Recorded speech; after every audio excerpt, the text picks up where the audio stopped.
Welcome back to the Impact Storytelling Podcast. I'm your host, Sabine M, and today I'm conversing with documentary filmmaker Alice Geary. Alice is currently based out of London and is an award-winning documentary filmmaker specializing in environmental storytelling. She is especially passionate about impact-driven narratives that explore the human heart in stories about the natural world. As an ocean advocate, her work colors the important issues of marine conservation. Her film, Finally I See, aims to raise awareness about the alarming numbers of children in the UK who lack access to nature, with 1 in 5 having never seen the sea.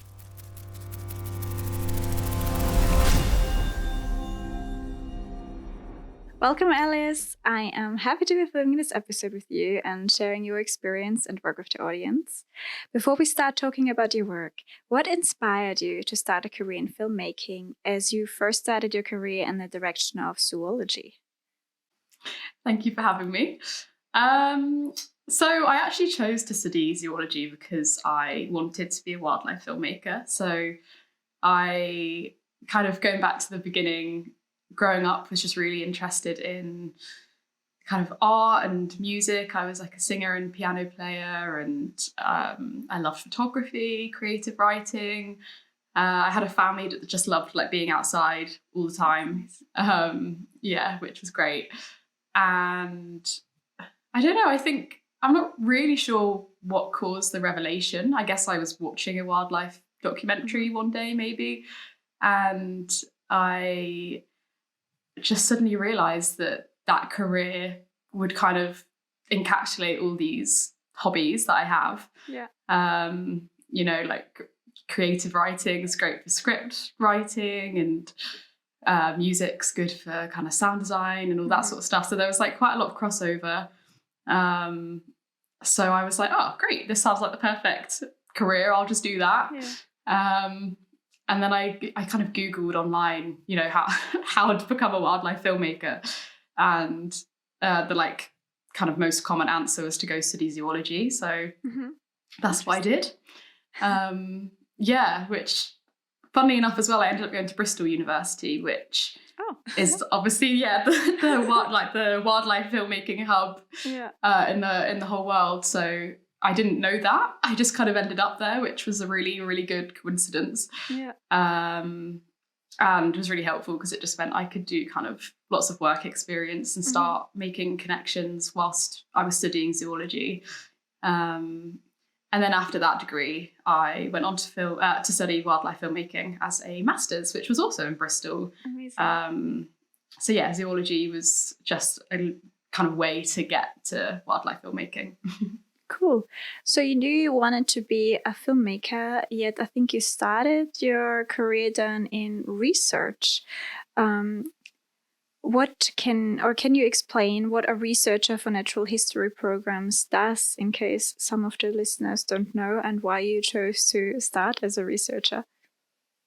Yeah, of course. So there's two different types of researchers. There's kind of a development researcher, and their job is to kind of work within the editorial team, and they're basically generating new ideas. So they're the people that are coming up with these natural history documentary ideas, and then they kind of work to make pitch documents and decks to kind of pitch those ideas. And then there's also researcher, just a pure researcher role. And that's when you kind of get brought onto like an already existing program. But your job is to find the kind of stories that you see within those films. So you could be kind of sifting through, loads of scientific reports and papers, or kind of looking in, going down like a rabbit hole on social media, trying to find like the new like niche kind of story to be in this documentary. It could be anything from like a hunting sequence to like a weird like deep sea animal that's looking to find a mate, like anything like that. So you're trying to kind of, you need to have a scientific brain because you have to read lots of science, but also you need to be quite like creative and understand like what science can be translated into a visually appealing story for an audience of like the general public, because most people that are researchers are, you know, have a science background and probably find lots of things really interesting that the general public wouldn't. I definitely found that. Like, I would find stories that, you know, I just thought was like the coolest thing ever, and was like, oh, this definitely should get into this documentary. And then I don't know, maybe it was some like sea slug, which I think is so cool, but you know, normal people probably wouldn't really want to watch that. So yeah, there's a lot of kind of learning how to translate science into engaging stories. And also kind of one of the best parts is you get to call lots of scientists and like have conversations with them about their work, kind of asking about more, you know, more detailed questions and like logistics. You have to sort of know how to, you know, when does this behavior happen? Like, when would our team need to come and film it, or how often does it happen? Like, are we likely to be able to capture it in the time frame that we have? And you sort of like start getting to the nitty gritty of it to sort of prepare for the shoot. And if you're lucky as a researcher, sometimes you get to go on shoots as well, but that's not too often of a thing. So yeah, it's a really cool job, and I kind of went down that route because I did zoology, and I think it kind of made sense. That's where my skills, I had kind of the scientific background, and I knew how to work with scientists, which can be quite difficult and challenging sometimes because we're a bit of a weird bunch. But yeah, it's a really cool job. It sounds really interesting to get to know all of these people and to find interesting topics.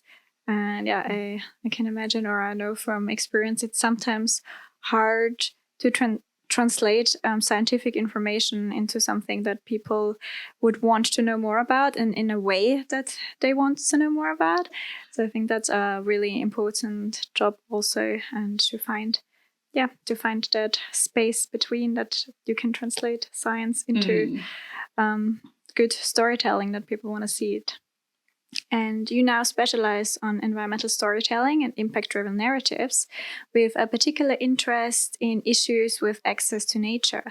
When did you choose to focus on topics like this, and why you stopped your role as a researcher and became more an independent filmmaker? Yeah, so I still do some researcher work now. I kind of split my time.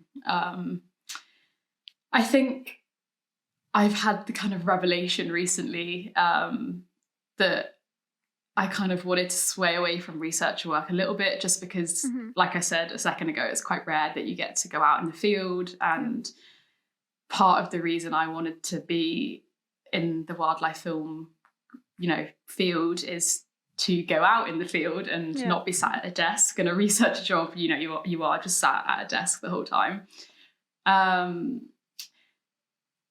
And I think also, like, a lot of women in our industry go into the researcher role because that's something they can do.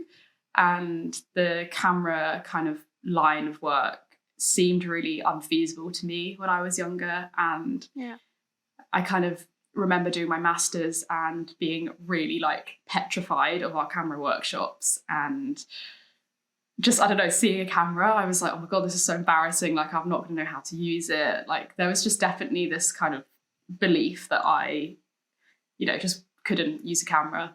And then I saw kind of a lot of the boys on our course who just had this like confidence. Like, they were just like, oh, I'm just going to give it a go. Like, even if I don't know how to use a camera, I'm just going to try. And it was just, I was looking at them really kind of jealous always. I was like, oh God, why can't I just have this like confidence? But luckily, like, throughout my master's, we kind of got pushed to use cameras. And, you know, I realized, oh, actually, like, you know, just because I'm a woman doesn't mean I can't. Yeah, like, I can use one. So I think when I had that kind of revelation, and also just sort of gave in to my love of videography, I decided to to still do research work, but kind of move into more of a, independent filmmaker role as well, which I'm loving. That's great. Yeah, and I focus on kind of wildlife stuff in particular because I think I mentioned a second ago that I grew up with a family that just loves nature, and it was a massive part of my life as a child, and kind of more so now as an adult, to be honest. Like getting out into nature and being outside is something that is a huge part of my life. So I think it felt natural to go down the environmental kind of storyteller route. And also I think that passion, like specifically, I think that was like the main reason I did zoology and kind of decided to go into this career at the first point. But at uni, we did lots of kind of lectures of these amazing animals. And then at the end of the lecture, the last slide of any like lecture PowerPoint was always, oh, but they're going extinct, or sad. there's like there's some habitat loss is happening, or they're just at threat because of humans. And I think that just hit me and made me kind of just really passionate to try and use filmmaking as a tool to try and create some positive change around kind of environmental issues. So that's kind of why I went down the environmental route.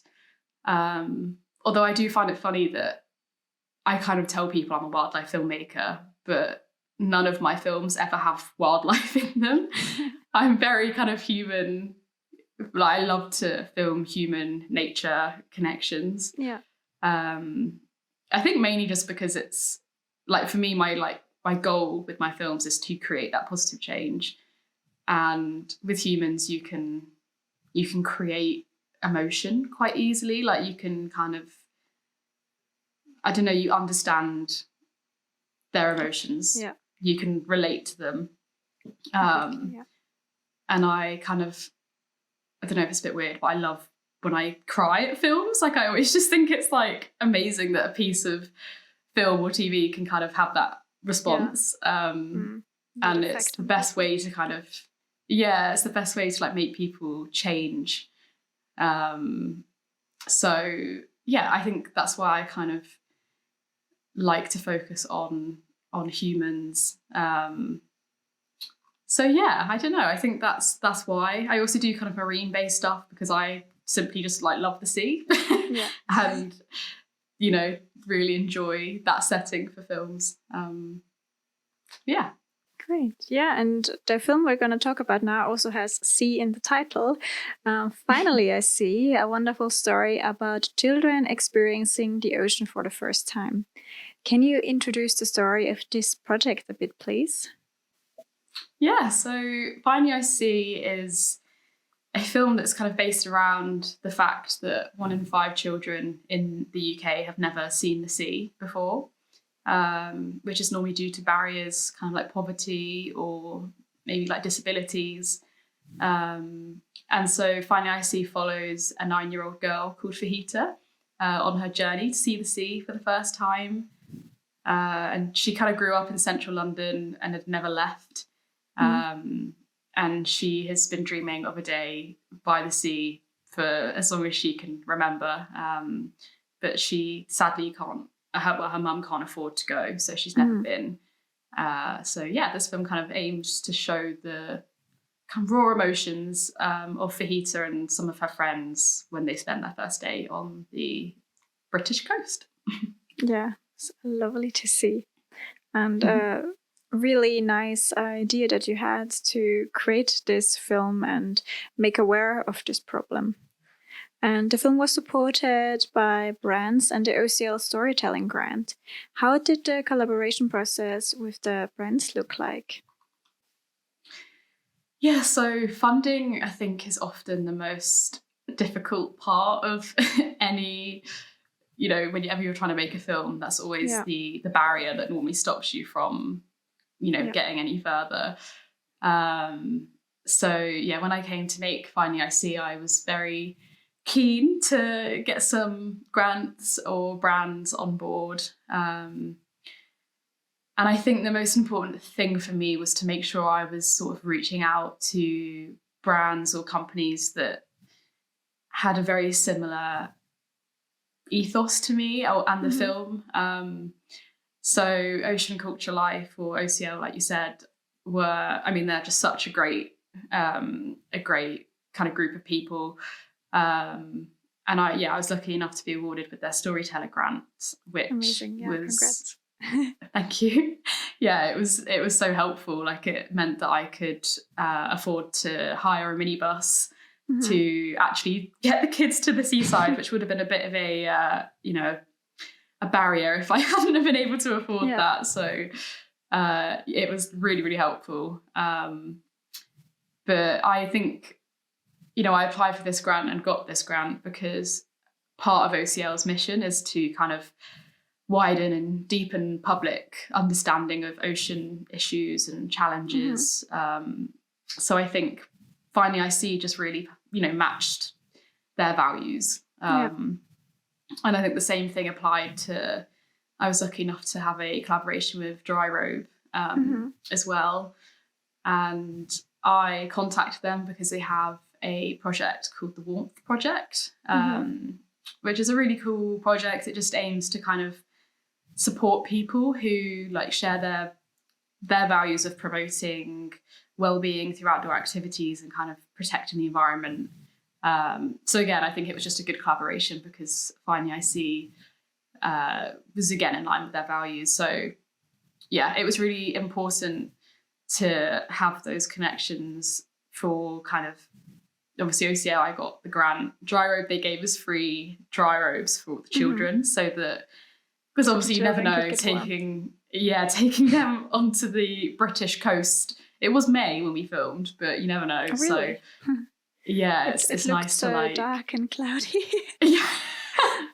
Yeah, I mean, in the UK, May can sometimes be like winter. So, it was good to have the dry robes just to as an extra level of safety to keep them warm. And then also they were great with I wrote a lot of blogs to go on their website about the film, and they put multiple bits of content up on their Instagram. So I think it's really important to have those collaborations when you're working on a film, just for obviously what you get, but also the exposure that it gives you as well.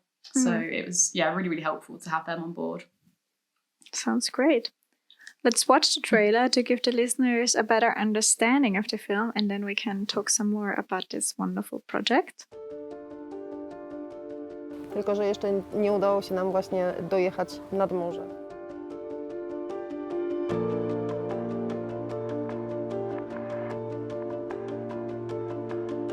I never seen the sea before.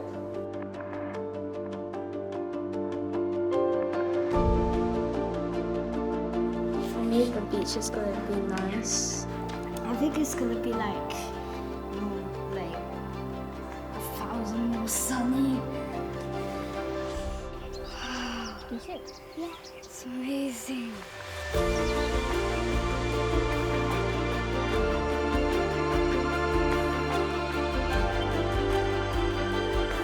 A co przyniesie ten wyjazd nad morze? Euforia.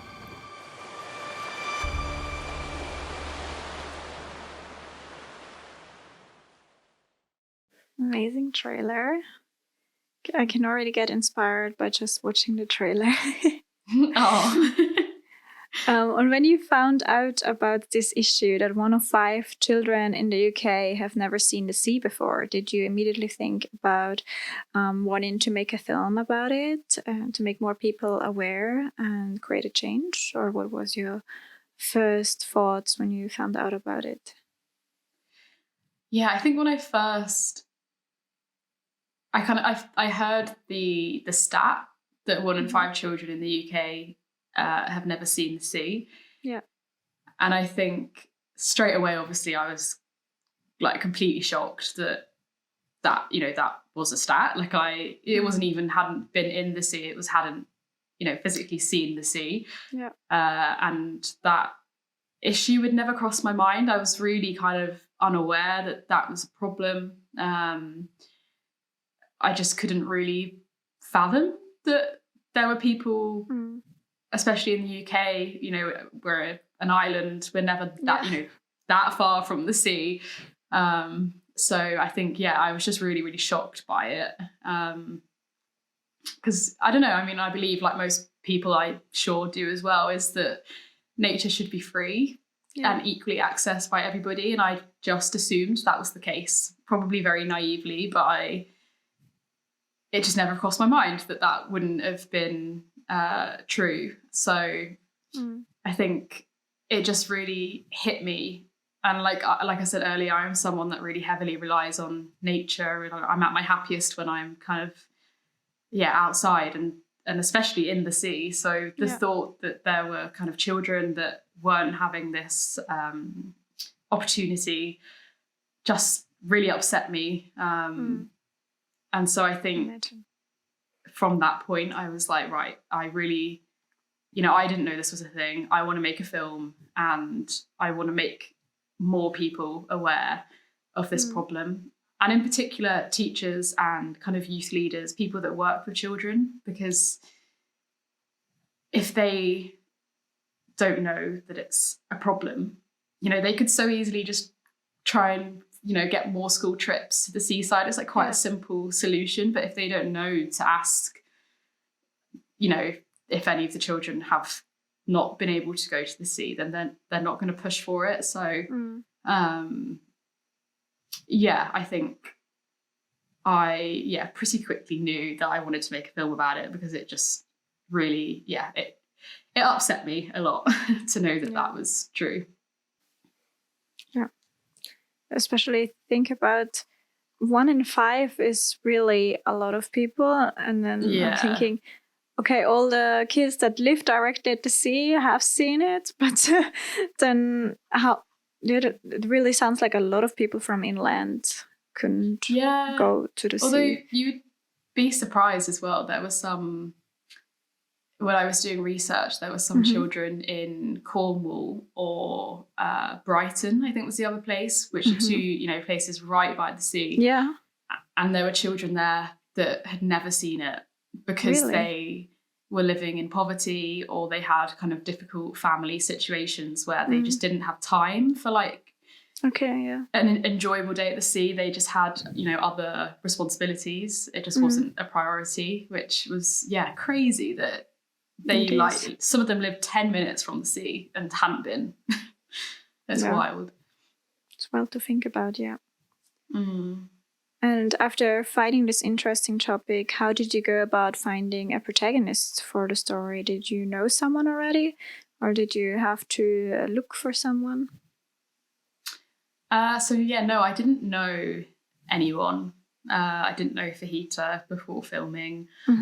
It was quite a difficult casting process, to be honest, because I, like I just said, I kind of heard that stat, got very emotionally attached to the idea of this film, kind of very passionate about making the film, and then just had absolutely no idea how to find a protagonist, which was obviously quite a big issue to come across.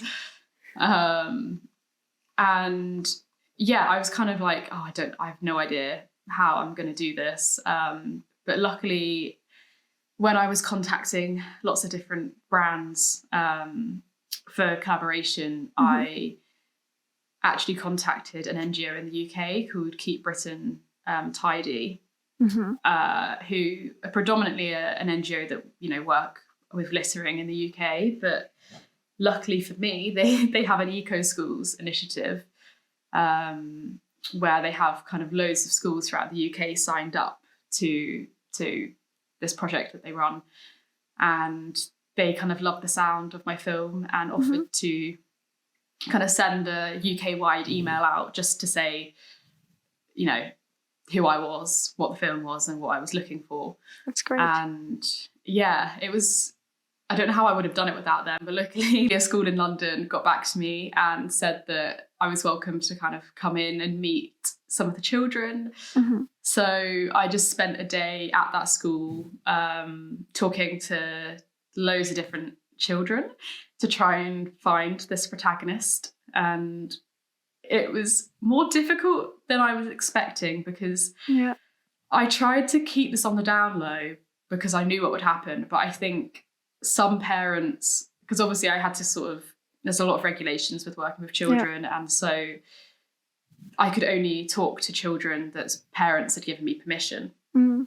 And I'd explained to the parents in like a letter, like what my film was, or what I was aiming to do. And I think some of the parents had told their children, and it meant that quite a lot of the children I was talking to were like pretending that they hadn't seen the sea because they heard there was a free trip coming out of it, which was really difficult to navigate, because I just, you don't really know when you're talking to kids. And luckily the teacher that I worked with could kind of tell me, oh, I know that they went on holiday to Spain last year, like they've seen the sea, sort of thing. Yeah. So it was like not a problem I wasn't expecting to face. But yeah, so that happened. And then I found I spoke to quite a few children that were really,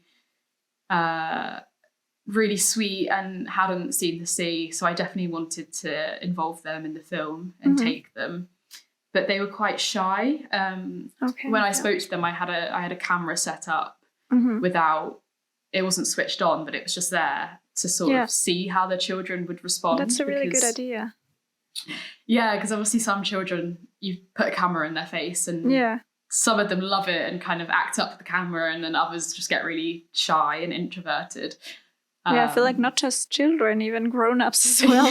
So you talk really, really well, and then you switch on the camera and they all of a sudden freeze. Yeah, that's very true. It's definitely a problem with adults as well. Yeah. But yeah, it was quite helpful to do that, because it, you could see if the children would, because it's hard, because for the film I obviously just wanted to take any child that hadn't seen the sea, but for the film to be effective and to have the response that I wanted it to have, I did need a main protagonist that was okay in the front of the camera. So I was getting a little worried. I had these lovely shy children that I wanted to take. There wasn't none of them were like very good in front of the camera. And it sounds really cliche, but literally the last child I spoke to was Fajita.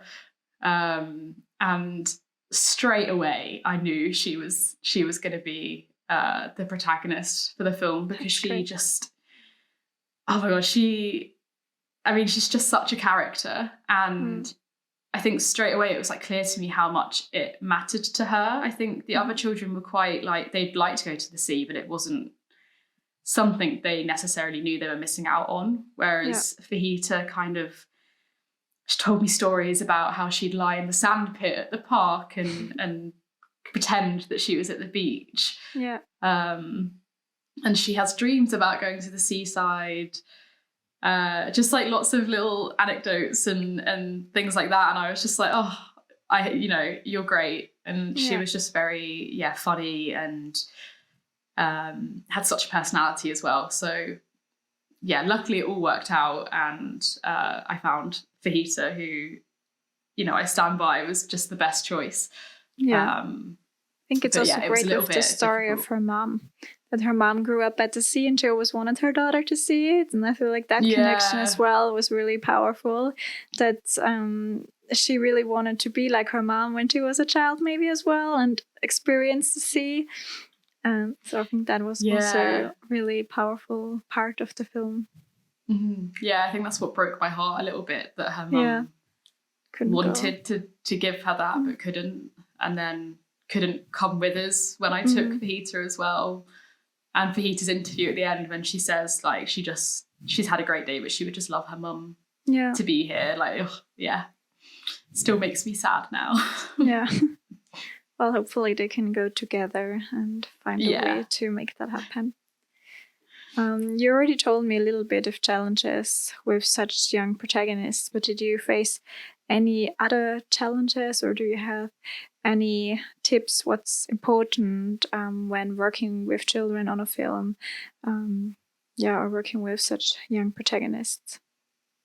I think there are a lot of logistical boring challenges.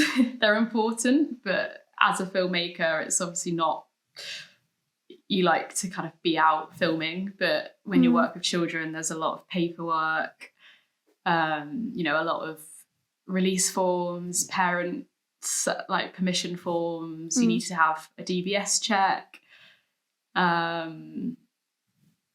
Yeah, I think that can be a challenge, but, you know, as a tip for anyone else wanting to film with children, obviously do those things because they're important.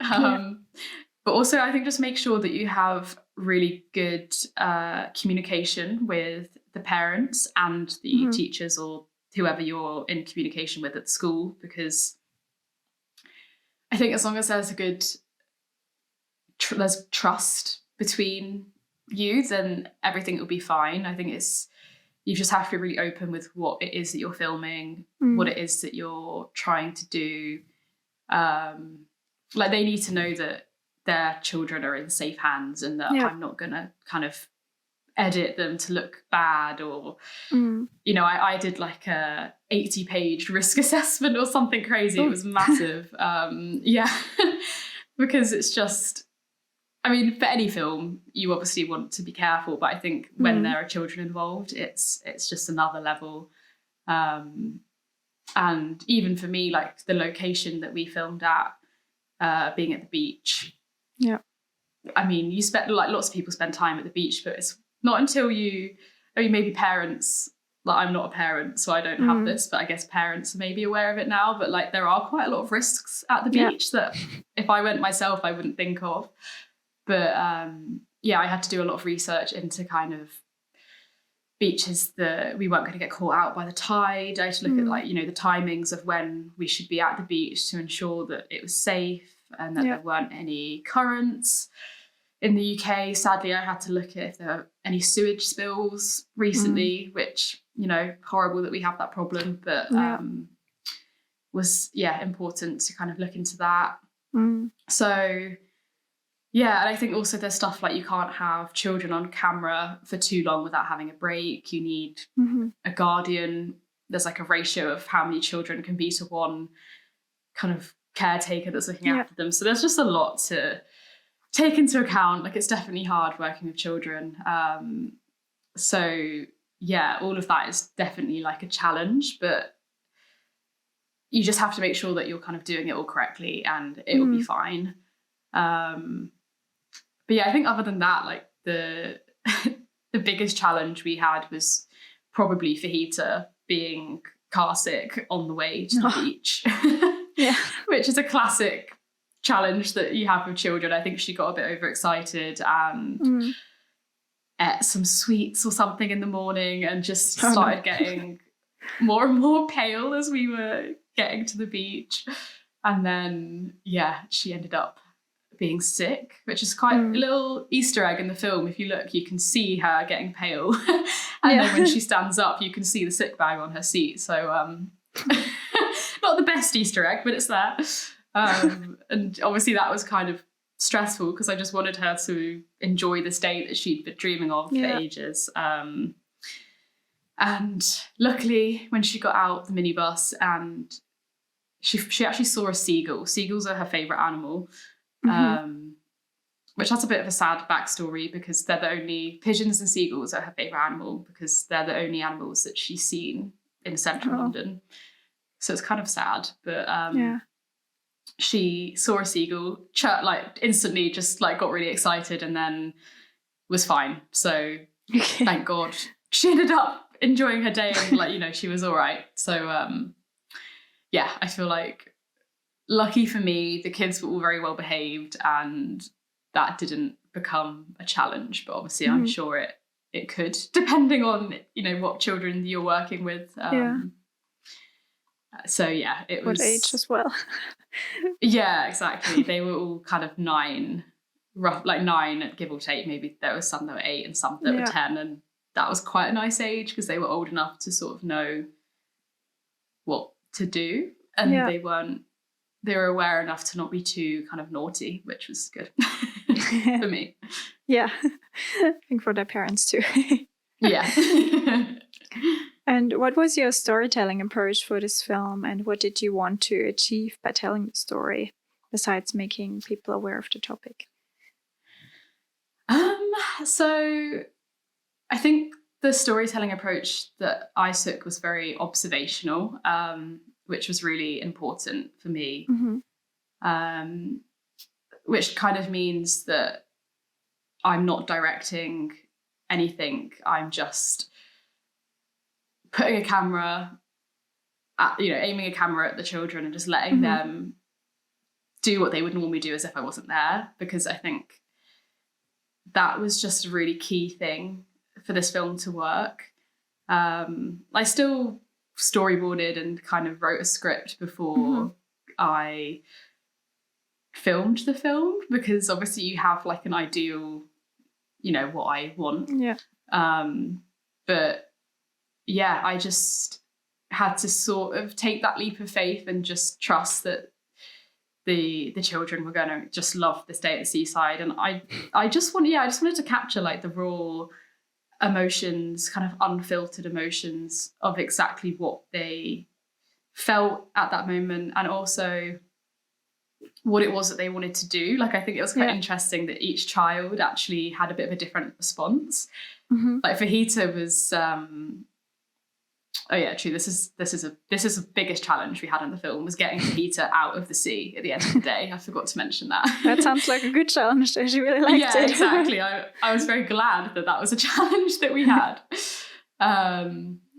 Because Fajita sort of responded in a way that she just wanted to be in the sea. She, diving under, swimming, just kind of playing with seaweed. She just wanted to kind of like get down, get really like, messy and just, just play in the sea. Whereas, another little girl that was in the film, Ella, was more kind of reserved, and she went in the sea and really liked it, but she was kind of more interested with like playing on the sand, kind of away from the sea, and was nearer kind of the sandbanks where the kind of the greenery was.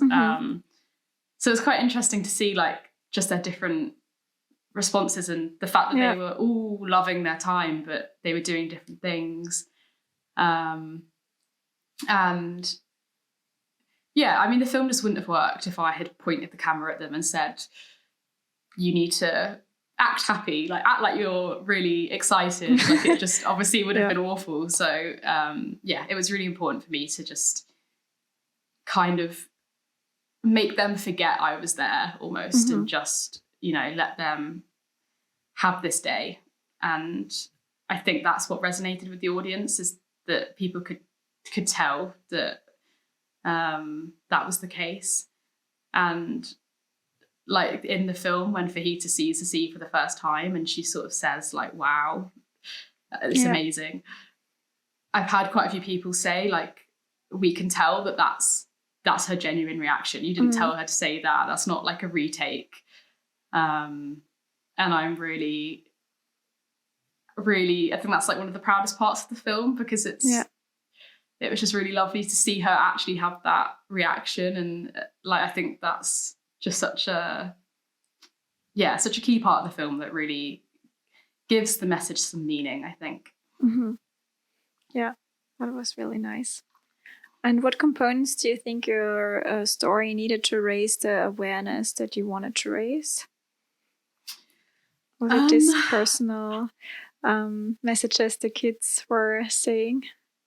I think emotion was a very key component to the story.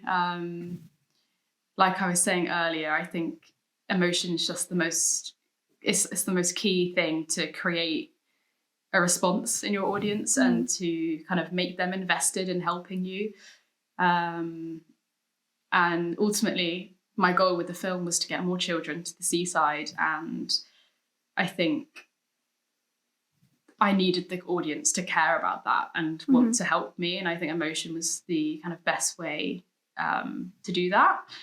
And I didn't want to depress people. It's a bit of a depressing topic, but obviously there's hope and there's kind of happy. I think the key emotion in the film is almost like happy sadness. I feel like there's probably a better word for it than that, but you're kind of sad that they're having this, we're happy that they're having this great day at sea, but sad that it's not something that they, you know, might not be able to do again without help.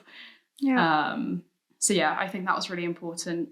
I think relatability was quite important for the story of this film, because it kind of ties in with emotion, but I think a lot of people can kind of get emotional and sympathize with the children in the film, because most people have memories of going to the sea as a child. For me, I lived in Leicestershire, which in the UK, which is like the furthest point away from the sea in the whole of the UK. But my mum is obsessed with the ocean. We have like sea-themed rooms in our house, which is really funny. Yeah, she even gave birth to me on World Ocean Day, which is always hilarious. So yeah. Perfectly scheduled. Exactly. I was like, she knew what she was doing. But we used to go to Cornwall every summer, and I just loved being in the sea. Like it was just such a cool memory, but also like where I feel like I learned to explore as a child, and it's just a really key experience for a lot of people, I think. Yeah. So I think having that element in the story was important. It was almost a way of getting them to feel emotional, because they could reminisce about all these amazing times they've had at the seaside. Yeah. And then knowing that there are some children that don't have that is quite an upsetting thought. So yeah, I think that was quite key. I think also fajita was a very key component in the story, like I said earlier, because again, to get that emotion, like you need to get very invested in a character. And I mean, fajita's just the perfect combination of like a little bit cheeky and like she loves to kind of chat back at you a little bit, but she's also really cute and like lovely. So you get very invested in her and you're rooting for her. So I think, yeah, seeing her then have this day that she's been wanting for ages, and like you said earlier, like the relationship with her and her mum. Yeah, you need to root for the main character, and like I think she was just amazing at kind of getting people's hearts, because she is just really great. And made it an enjoyable film to watch. I think she definitely added a little kind of spice into the film. But yeah, I think the last thing as well was I definitely needed good representation in the film. And that was something that I thought was really important, because obviously these issues, access to nature issues and barriers, kind of predominantly affect people from like low economic backgrounds or ethnic minorities or people with disabilities. So it was important to me to try and like represent that as best I could in the film. And I hope that could help other children, you know, and if children from a low economic background or from an ethnic minority now see those people in my film and see them doing this thing that they might want to do, I hope that it could help to inspire them. So yeah. That's great. And did you have any plans for publication or screenings afterwards, or do you still have any screenings planned? So I don't have any screening plans planned at the moment. The impact campaign for the film was something I took quite seriously. Like I really wanted to prioritize that, because that's the whole point I made the film in the first place. So I actually released it last year on World Ocean Day. And before that I had submitted it to a lot of film festivals, and through those film festivals it had done quite a lot of screenings, which was really great. That's amazing. Yeah, so I also worked with a company called Schoolyard Films, who do such like great work. Yeah. And they I sold my film to them, and they also worked with me to create a study guide. So they sent my film, they sent Finding IC to loads of schools across the US, and then in those lessons the teacher will show the kids the film, and then they spend the rest of the lesson working through the study guide that I made. That's great. Which is really cool. So even though I don't have any screenings lined up, I'm hoping to sort of replicate that in the UK as well, hopefully.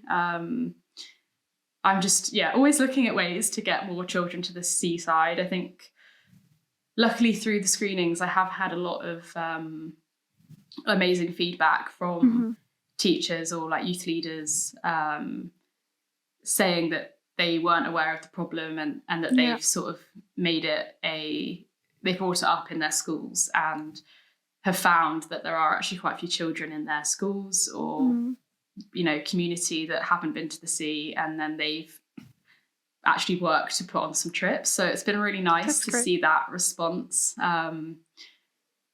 It's not, I think sometimes with impact it's hard because you want to have a global impact. You want everybody to like be as passionate about this problem as you are.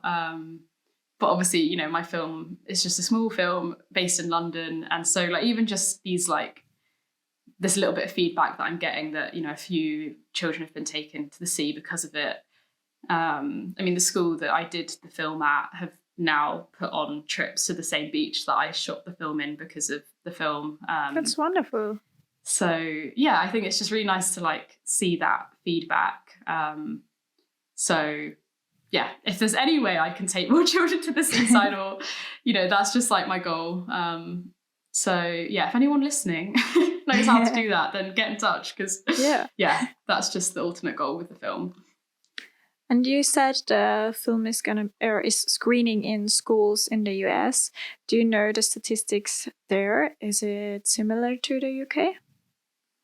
I don't actually. I'm not sure. I have to have a look because it is interesting. I wonder if it's as big of a problem or because the UK is small and we're all like not that far from the sea, but in the US there's quite a lot of people that haven't even left the state they grew up in. So I bet it's quite a big issue. Interesting. I'm gonna do a little Google after this podcast. And for the people that are interested in watching the whole film now, where can they go and watch it?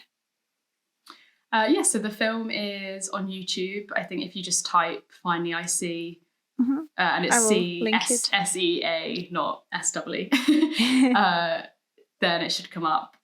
Or if not, you can watch it on my website as well, which is alicegearyfilms.co.uk. Great. I will link all of that under the video on YouTube and on Spotify so people can find it easily and go and watch it and also get inspired and touched by the story. And for my last question, what advice would you give people who would like to tell stories in a way that you do? I think I have two bits of advice. One's kind of a bit boring, and I think the most important thing is to make films that you're passionate about or about a topic that you're passionate about, because films are a labor of love and your life starts revolving around your film. You watch them over and over again in the edit. For days singing the music that's in your film in the shower. Like, I think you just become a bit kind of obsessed with this film. So I just think it's really important to pick something that you're passionate about and that you care about, because I just don't think you're going to enjoy the process or finish the film if you don't have that like core love for it. I mean, for me with Find the IC, like I've said a lot of times, like I just wanted to create some positive change and help children get those opportunities, which is what spurred me on through the process. I think if I had been making a film about, I don't know what, but something I didn't really care about, I would have either given up or just absolutely dreaded and hated the entire process. So I think that's really important. And then I think people sometimes underestimate the time it takes to make a film. Even if it's a short film, it still takes a really long time and you have to put a lot of energy. and often Yeah. also money and everything in it, a lot of time. Yeah, that's so true. I mean, Finding IC took me like a year to make, and it's only a 13-minute film. I think, like you said, people just have no idea how hard it is. So it's good to be prepared going into making a film. Like, don't think it's going to be really easy. Like, it's definitely hard, but if you love it and are passionate about it, then it'll be enjoyable, or parts of it. There are obviously parts that won't be enjoyable, but like with everything. But I also think another tip that I would give is also to practice editing. Like, a lot of filmmakers, I think, get caught up in the kind of camera side of things, which is obviously really important and it's really fun as well. But I think recently I've learned that editing and like being good at editing can make a film go from like mediocre to amazing. Like, you can get some like okay footage that's not that great, and you can still make something really good out of that. And it's kind of where the story's made, it's where the emotion comes in. Like, I think it's just a really key part of the filmmaking process that's quite overlooked. And there's a lot of, I mean, you can get DaVinci for free. Like, even if you can't afford to get the editing software, which I know can be a problem, there are ways of getting some free versions to practice on. So I think, if anyone's looking to just sort of upskill and practice before they make their next film, like, I just think, focusing on editing can be a really helpful way to kind of stand out, because it's hard to stand out in this field sometimes. Yeah. Especially with things, I think, that are published online. There are so many to compete with, and yours might even be way better than the others, but still, for other people to find it, it's still often hard. But if it's standing out and people starting to watch it, then it's also going to get pushed more. Very true. I think you gave really great advice, and thank you so much for sharing your story and your experiences on the podcast. I hope to talk with you soon again, and I wish you a nice day. Thank you so much for having me. Thank you.